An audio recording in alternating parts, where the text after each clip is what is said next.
Bonjour, nous sommes ici sur le salon Data Center World Paris édition 2025, une incroyable réussite, on l'évoquait ensemble. Déjà, si vous pouviez vous présenter. Alors, en 2 mots, donc, Louis-Marie Lelecq. Moi, je suis le directeur énergie et sustainability pour, Digital Realty en France. Alors ça c'est un poste à rêver actuellement, j'imagine, parce que c'est un vrai sujet. On peut peut-être en parler tout simplement. Quelle est votre mission? Alors ma mission, elle est de 3 ordres. Le premier, c'est le management de l'énergie des sites Digital Realty en France. La deuxième mission, ça concerne toute la décarbonation de nos activités. Donc, on passe par des bilans carbone, évidemment, pour mesurer. On passe également par le déploiement d'actions de décarbonation et à travers l'analyse du scope 3 qu'on a fait. Parce que, pour vous dire en 2 mots, on considère que le scope 1 et 2 chez Digital Realty, c'est géré.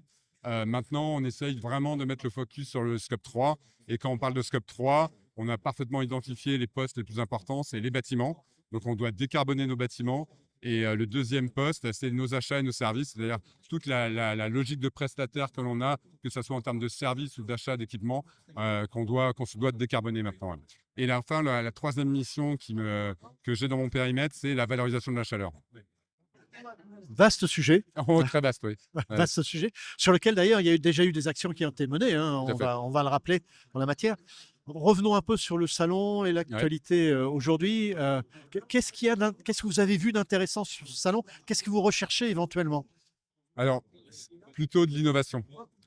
C'est, en tout cas pour ma partie, hein, en ce qui me concerne, moi, ce que je vais regarder, c'est plutôt tout ce qui est équipement innovant. Alors, c'est d'une part en termes d'efficacité énergétique, mais également aussi en termes de réduction d'économie, enfin, ou d'économie d'énergie, enfin, de décarbonation. Et voir un peu sentir ce que je voulais voir aussi aujourd'hui, toujours dans cette logique aussi de décarboner la partie équipement, c'est de voir par rapport à l'ensemble des équipementiers qui sont présents aujourd'hui, c'est comment ils prennent ce sujet en main. Comment ils envisagent de décarboner leur équipement, leur sourcing, leurs matériaux, parce que c'est un sujet je pense qu'il est extrêmement important, en tout cas qui va prendre énormément d'importance à l'avenir. Alors, justement, parlons-en, c'est la relation avec les fournisseurs, Mhm. hein, qui est importante. Qu'est-ce que vous leur demandez aujourd'hui? Qu'est-ce que vous attendez d'eux? On vient un peu de l'évoquer, mais plus concrètement, parce que je vais le présenter un peu différemment. Si Ouais. quelqu'un veut travailler avec vous, qu'est-ce qu'il va devoir vous offrir? Alors, en premier lieu, on va parler d'équipements. Si on parle des principaux équipements, c'est-à-dire électrique et refroidissement, c'est l'efficacité. On est très à regarder de par nos clients et de par l'administration et les autorités sur l'efficacité énergétique de nos data centers qui se traduisent par ce fameux PUE, ce Power Usage Effectiveness. Donc, on va leur demander en priorité, pardon, on va leur demander de l'efficacité. Ouais. Et ensuite, le deuxième niveau qui commence à apparaître, c'est ce que je vous disais, donc sur la décarbonation. Hein. Et évidemment, un prix compétitif. Oui. Ok, évidemment.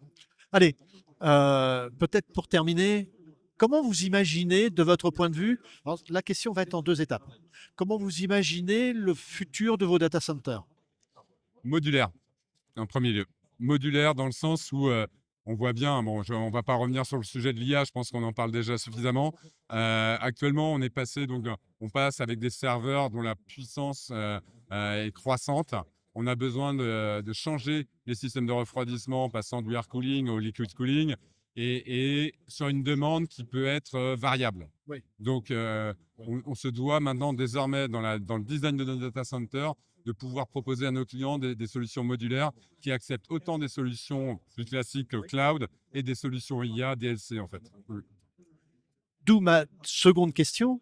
On parle de plus en plus de l'intégration du data center dans le grid. Mhm. Est-ce que vous avez une réflexion là-dessus? Alors, des réflexions pour l'instant très prospectives, Oui. parce qu'on sent bien, il y a eu quand même un événement très important, c'est le blackout en Espagne, qui, je pense, a réveillé les consciences sur parfois les fragilités des réseaux.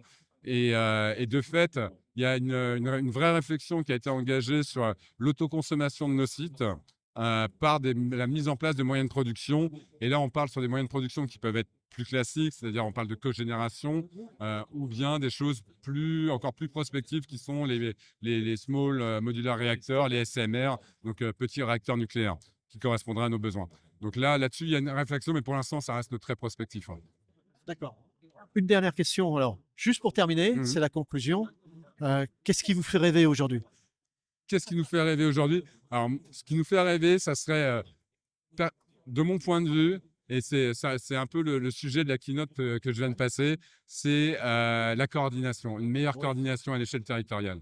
C'est-à-dire on est un écosystème industriel, économique, à la maille d'un territoire et qui malheureusement encore vit trop isolément. Il y a des besoins en eau, en électricité, en chaleur, et je pense on aurait tous et toutes à y gagner à mieux travailler ensemble pour une meilleure efficacité, une meilleure performance et une meilleure utilisation des ressources, tout simplement. Merci. Merci à vous.